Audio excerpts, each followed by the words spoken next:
Right. My personal journey has been, I think, one of the hardest, and I'm certain that I'm not the only one. I started 2007 when I was youth, raised my own funding through a stokvel, or what is popularly known as Mokholuswano. And my interest was really on the livestock, particularly on the beef value chain. And at around that moment, I applied to the department with no fail. I mean, this was 2007, young and vibrant and very ambitious, and I couldn't apply. And I saw the farm that I was supposed to get being given to someone who was political connected, and the rest is history, because that farm is non-existent at the moment. So that certainly sparked my development activist in the sector. Hence, then I associated myself with farmers' organization, in particular, AFASA, which is the African Farmers Association of South Africa, which is aiming at developing and commercialize the farmers in general. But my task within that organization is to head and assist on developing a sizable participation and sustainable participation of women in agribusiness. So through all this process, I've been listening at my own, utilizing my own resources in communal land, in some in other farmers that have received or bought land. And that on its own has come up with its own challenges, where I've been continuously losing stock. I mean, from 2015, I lost about 45 animals. Recently, which is most recently, around 2 months ago, I lost about 18 animals. I mean, that on its own is sufficient enough to just let go. But my passion and my dedication on our plight, I couldn't, because I can directly relate with the challenges that we face as women, particularly in land access and farming and funding model.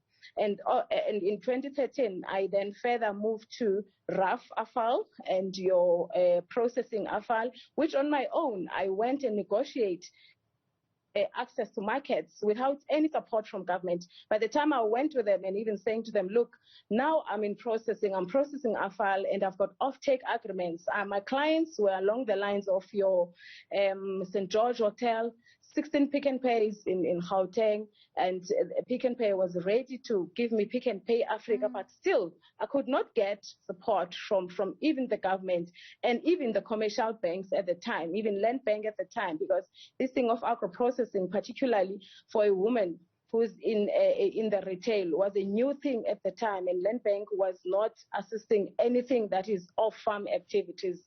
However, it looks like things are getting different now. I haven't not again back to government, because this affected my health badly. I went through major depression, stock theft, and closing my processing plant, which the government, by the way, they came and inspect everything, but I don't know how did it go wrong. So sharing these experiences, trying to highlight at times we are seen in leadership and people assume that we are, because of the proximity that we have in government, we have direct access to certain benefits. And I'm here, a perfect example of the inability by all the stakeholders to support some of the women like myself. Thanks, Kathy. It sounds like an incredibly difficult journey and one that requires a lot of tenacity and resilience along the way. Are you getting a sense that things are changing at all? Especially because on the one hand, we have government talking about how the agricultural sector is one of those that is the most underdeveloped, and yet it holds great potential for the future, especially when it comes to women within the sector. But your experience, of course, suggests that how that translates on the ground is quite different.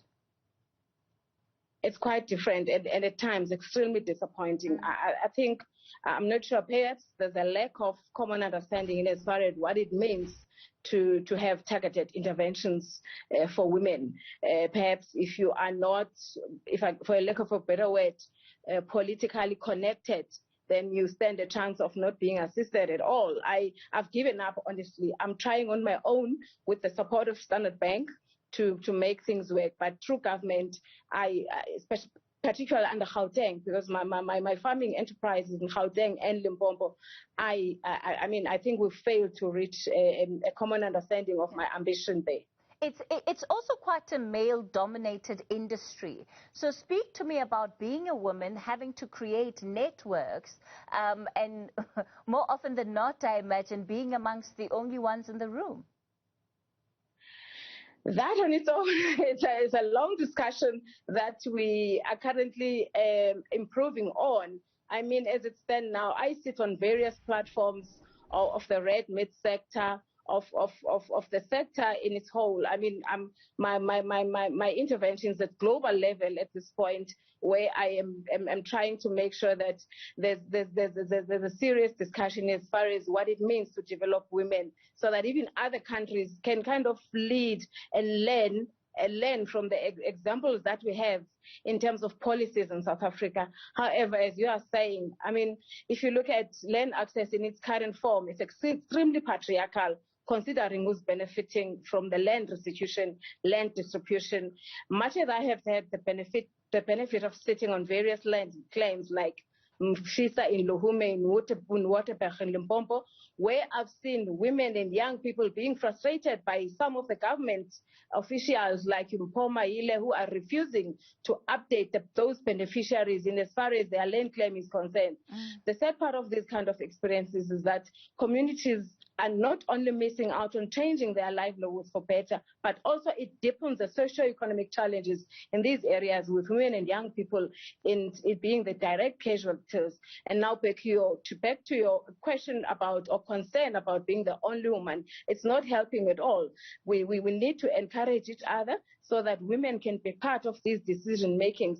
And unfortunately, when you're associated with an organization like AFASA, you're doing it at your own cost. I mean, we're not getting paid by being in leadership of our FASA, but because we can directly relate to the challenges on the ground, we dedicate our own resources, our time, to make sure that these issues are discussed at high level. Sometimes it takes being away from your family. I've literally become an absent mom, and for a lack of a better word, you become an unruly partner if you are married or you still want to get married. So these are issues that are really important, that we need to handle them, face the bull by its horns, and tackle them, and ultimately will win the battle. I mean, so far there's been an improvement, but it's not enough if you compare with the economic situation of our country and the unavailability of jobs, because this is the industry that has an opportunity to create jobs. I mean, at some point I had 17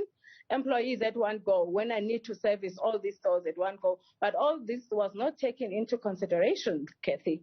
Thank you so much for coming on to the show and just sharing that perspective. It really is important to understand what the experience, in particular of women within the sector, is. Agri-preneur there, Ntuthu Mbiko-Motshegoa.